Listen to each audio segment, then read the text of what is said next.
Sometimes you might want to reuse a chart you already created from another PAC Control strategy. Let's see how you can import that chart and save some time. Start from Configure mode.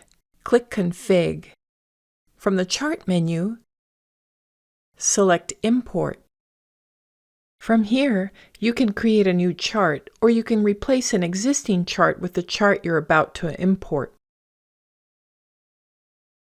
Click Select. Select the fuel monitor chart from the Exported Charts folder. Notice the file extension for an exported chart is .cxf.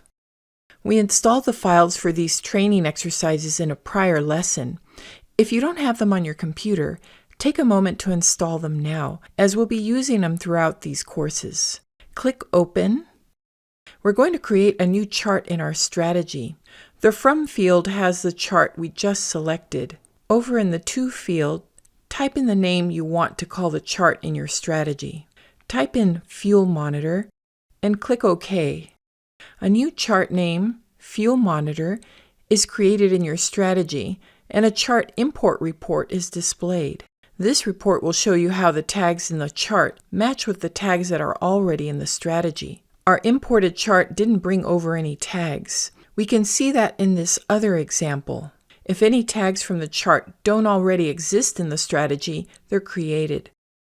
Click the small X to close the chart import report. It's an empty chart with connected blocks for our logic. You've now successfully imported a chart into your strategy.